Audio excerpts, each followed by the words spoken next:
Hello, everybody. Thank you very much, Matt, for not messing up my last name. It was very good. It's very rare. So excellent job. Okay, I see these are a little outdated slides, but that's okay. I had initially a little picture of our site up here, which is in West Sacramento, so this is not actually our site, but that's okay. So let me start with first telling you that I just jumped in to take this this presentation here just last week because our CEO was actually unable to come on a short notice, so bear with me. I'm far from being an expert in this field, but I'll do my best. So I'm going to start out with a quick introduction here. I just have a couple, or like a handful of slides, and I want to touch on the 4 topics here, which is give you first a little overview of what we actually do, then kind of reiterate on some global trends happening in agriculture, and then kind of show a view of how Bayer CropScience views the Internet of Food, and then end with some opportunities that I think are interesting for us, and why I believe it's very important for Bayer to participate in this conference and also the ones that will hopefully follow. Okay, so Bayer, as you might know, is a global company, and CropScience in particular has around 23,000 employees around the globe, with an annual sales volume of around 1 billion euros. We are present in over 120 countries, and our main investment areas are small molecules, which you probably know under the term like pesticides, then seeds and traits, and then rather recently there's a big push towards biologicals. And I'm going to go into some more detail what these biologicals are in a little bit. What's also interesting to know is that we are investing a 2-digit percentage into R&D again from these sales.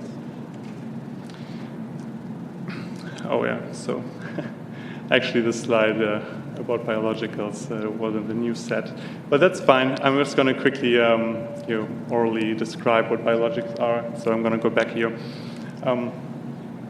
Most people know what pesticides are, and so and as you all know, the problems that come with it, like high residues and so forth.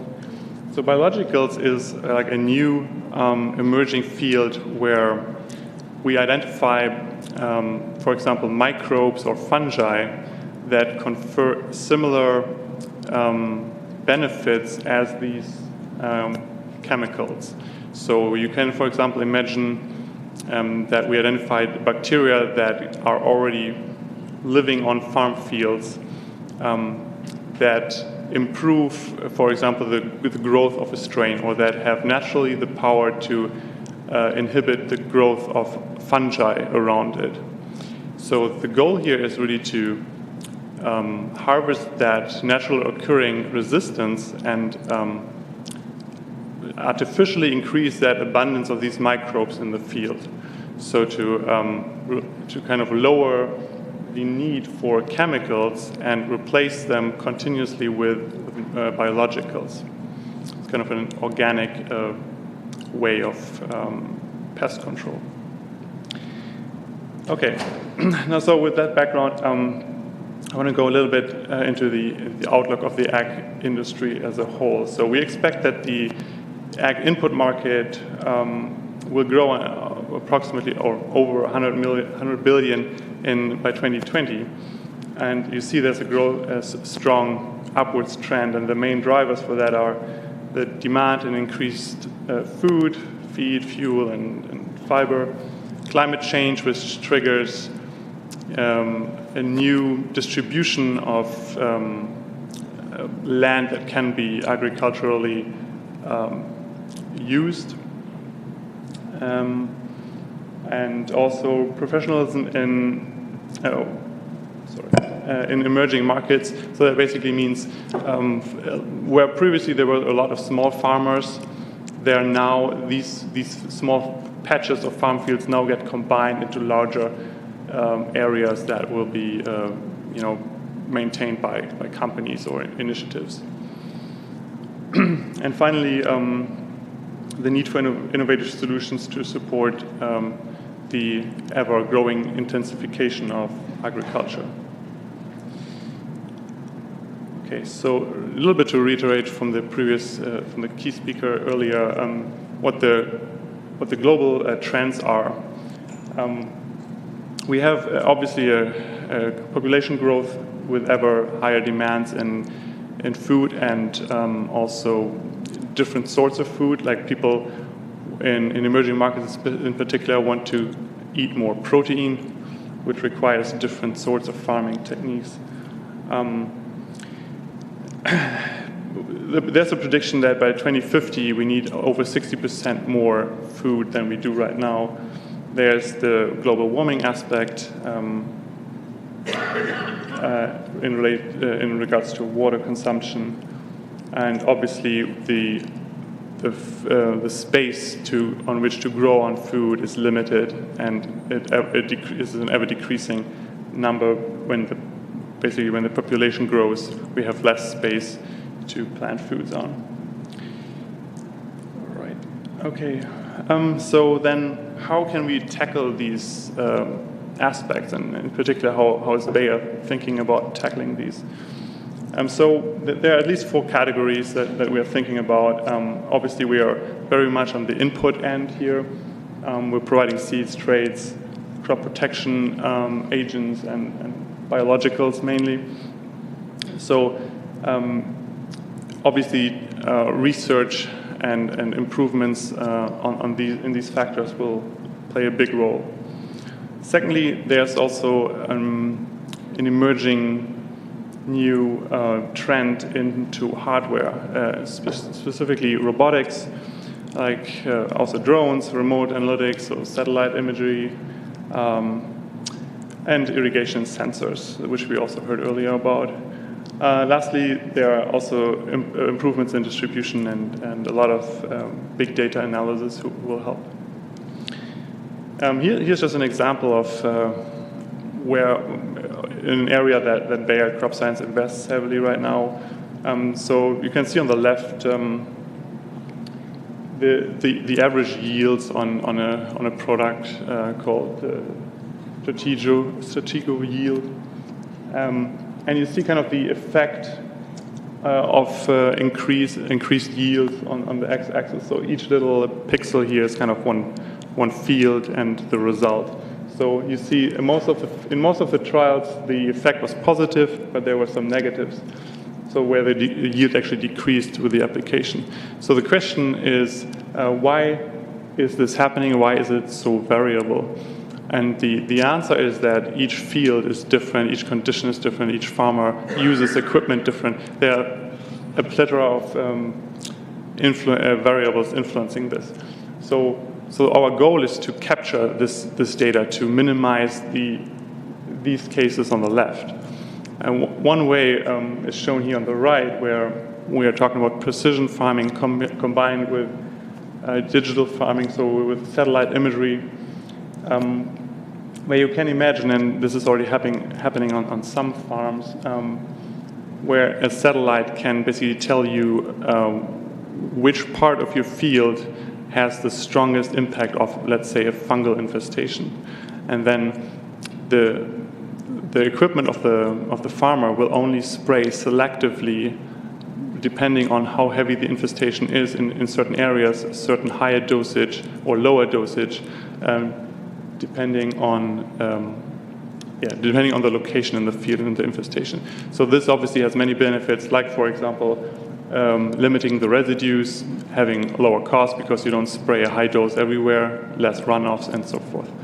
And this can, of course, be combined with these new biological approaches to decrease the input even less and yield a higher, more sustainable way of gathering yields. Okay. So with that kind of background on crop science, now the next 2 slides are really I made them up by myself because I have no not really a lot of knowledge about the Internet of Food before I started working on this and was invited to speak here. So I just do this more or less for me to understand what is happening. And I wanted to point out here where, again, Bayer's location is. So we see ourselves as obviously the input into the food supply chain in the very beginning, where we provide seeds as well as the plant protection agents. And so far, our main interactions are with the growers through distribution channels, of course. But mainly, this interaction is dominant, as well as sometimes with regulatory. I often, when I did my research on this, I found that regulatory oftentimes is not shown in these pictures, but at least for us, it's a big aspect. So basically, in green is the green arrows represent what we're doing right now, and yes, and was also mentioned earlier. We're trying to help the grower, since the grower obviously has a lot of decisions to make every season, and we're trying to make it easier for him by providing integrated crop solutions, basically sets of products that work very well together and are customized for that grower's need. But so in blue is what I envision basically happening in the future, that the data that we exchange between these two parts of the chain might actually be first uploaded into some public place and then be used and data mined by all kinds of people around the world. And and basically the benefit would obviously be to, I'm going to go to the next slide here, would basically be to allow the consumer as well as anybody in this chain to make data-driven decisions, which is really what we want to go to. So now on this last slide, I just want to highlight what I think the opportunities of the Internet of Food are for us, for CropScience, as well as why we're really thinking it's very important to participate. And so what I gathered from reading a lot about this topic is that one of the main goals is to increase the health of consumers, and we all probably wear these two hats. We're at least consumers, and then maybe we're also part of this food chain. So it's really important for everybody to think about that. And as you can see, Bayer's mission is Science for a Better Life, and basically this effort here to create this Internet of Food is very well aligned with our key mission, and that is why we feel really strongly about it and want to participate in this as much as possible.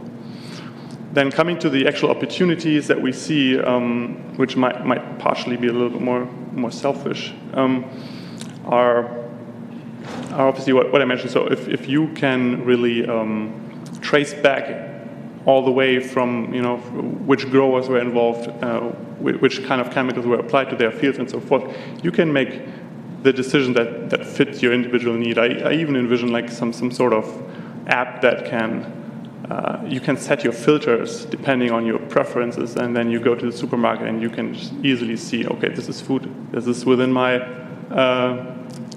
specifications, or it's not, and this way you can really kind of trigger what kind of nutrition you or which kind of food you want to eat. And then really to the last point, the really big opportunity that I see is in data mining of that data that might be published into the cloud or the Internet of Food.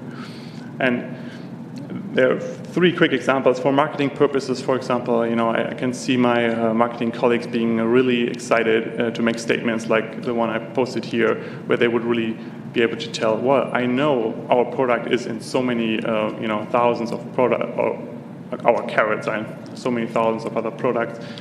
This might be really interesting for us. Identifying early trends and adjusting to them if something changes in the food value chain, that is a really big issue too. And and lastly, I just want to close by saying that by participating here, we want to ensure that bears' needs for the future are met and vice versa. So basically, collaborative going into the future. Thank you.